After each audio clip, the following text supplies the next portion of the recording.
अस्सलाम वालेकुम स्टूडेंट्स, हमने पिछले लेक्चर में पढ़ा था नमोनिया के बारे में। आज हम पढ़ेंगे अपना नेक्स्ट लेक्चर है हमारा अस्थमा।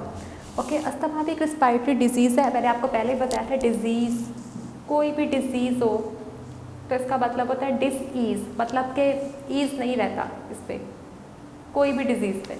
तो आज हमने पढ़ा है अस्थमा के बारे में। अस्थमा एक एलर्जी की फॉर्म है, मतलब कि इसमें इन्फ्लेमेशन होती है ब्रोंकाई की। मैंने आपको पहले पढ़ाया हुआ है कि ये आपके ट्रैकिया है, ट्रैकिया में ब्रोंकाई, ब्रोंक्यूल्स वगैरह, तो इसमें क्या होती है, इन्फ्लेमेशन होती है ब्रोंकाई में। जैसे ये नॉर्मल है आपकी ब्रोंकाई के, मतलब सारी नॉर्मल हिस्सा है, कोई म्यूकस की सिक्रेशन नहीं है, कोई कंस्ट्रक्शन नहीं है। लेकिन जब अफेक्टेड होती है, जब एलर्जेंस आते हैं जो डिजीज़ कॉज करते हैं, एलर्जी होती है, तो उसमें क्या होता है अस्थमा में कि ये कंस्ट्रिक्शन हो जाती है। कंस्ट्रिक्शन का मतलब ये दब जाता है। देखिए ये नॉर्मल है और ये कंस्ट्रिक्ट हो गई है। जब कंस्ट्रिक्ट होगी तो इसमें से म्यूकस की प्रोडक्शन होना शुरू हो जाएगी, म्यूकस निकलना शुरू हो जाती है। म्यूकस एक लिक्विड की टाइप का होता है। तो ये क्या होता है कि जब ये म्यूकस आना शुरू हो जाएगी तो फिर इस पर सिम्टम्स होंगे कि शॉर्टनेस ऑफ ब्रीथ हो जाएगी, मतलब सांस लेने में मसला होगा, और व्हीजिंग साउंड होगा, जैसे मतलब लंग्स में जो म्यूकस की प्रोडक्शन की वजह से साउंड प्रोड्यूस होता है उसको व्हीजिंग साउंड कहते हैं। और कफिंग होना शुरू हो जाती है, मतलब खांसी आना शुरू हो जाएगी। तो इसमें क्या होता है कि sensitive to different allergens, constriction and difficult in breathing, मतलब कि सांस लेने में बहुत ज़्यादा मसला होना शुरू हो जाएगा। ओके, तो ये हमारा था अस्थमा के बारे में। और अस्थमा के पेशेंट के लिए डॉक्टर्स रिकमेंड करते हैं कि वो इनहेलर यूज़ करें। जब इनहेलर यूज़ करेंगे तो थोड़ी सी उनमें एबिलिटी हो जाएगी कि ये जो म्यूकस की प्रोडक्शन है उसको कंट्रोल किया जा सके। ओके, नेक्स्ट हमारे पास लंग्स कैंसर। कैंसर किसी भी तरह का कैंसर हो, ट्यूमर हो, उसको कहते हैं uncontrolled division of the cell, मतलब सेल की डिवीजन कंट्रोल नहीं रहती।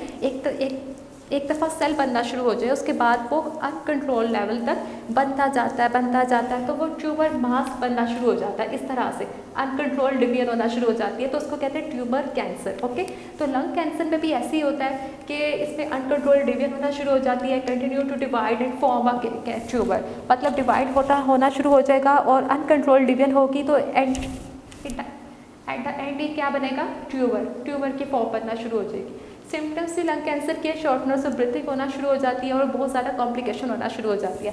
अच्छा, इसकी कॉजेस एक तो कार्सिनोजेंस है, ऐसे एजेंट्स जो से कैंसर कॉज करते हैं उसको कार्सिनोजेंस कहते हैं। ठीक है, एक तो ये हो गई। दूसरी आयोनाइज रेडिएशन जैसे एक्सरेज हो गई, जो गैमा रेडिएशन वगैरह हो गई, ऐसी रेडिएशन भी इफेक्ट करती है लंग्स को। ओके, तो ये भी कैंसर का कॉज करने का सबब बनती है। और तीसरा है हमारे पास वायरल इन्फेक्शन के, मतलब कोई वायरस है, कोई बैक्टीरिया, मतलब कोई भी इन्फेक्शन आके स्मॉल माइक्रो ऑर्गेनिज्म ने इन्फेक्ट किया है लंग्स के ऊपर और वो कैंसर कॉजिंग करना शुरू हो जाता है। लेकिन मेजर कॉज जो सा लंग कैंसर का होता है वो है सिगरेट। कार्सिनोजेंस है बहुत ज़्यादा, टोबैको होता है इसके अंदर। सिगरेट कंटेन्स 50 नाउन्स कार्सिनोजेंस, मतलब इतने ज़्यादा इसके अंदर कार्सिनोजेंस होते हैं। तो ये बहुत ज़्यादा क्या होता है, इफेक्ट करता है हमारे लंग्स को। Major cause of lung cancer is cigarette. मतलब अब देखिए, मैंने डायग्राम में भी आपको बताया कि यहाँ पे देखें, यहाँ पे सब नॉर्मल है और यहाँ पे क्या हो रहा है, ये अनकंट्रोल्ड डिवीजन होना शुरू हो जाती है। जब अनकंट्रोल्ड डिवीजन होना शुरू हो जाएगी तो ये क्या बनेगा, कार्सिनोजेंस मतलब कैंसर कॉज करने वाले एजेंट्स, और ये क्या बना रहे हैं, ट्यूमर बना रहे हैं। तो स्मोकिंग वगैरह ये जितने भी लोग करते हैं उसकी वजह से लंग क्या होता है, इफेक्ट होता है, और इफेक्टेड लंग्स की वजह से डिजीज़ कॉज होना शुरू हो जाती है। और बच्चों, आज हमने पढ़ा है अस्थमा के बारे में और लंग कैंसर के बारे में। नेक्स्ट लेक्चर में मिलेंगे न्यू लेक्चर के साथ, तब तक के लिए अल्लाह हाफ़िज़।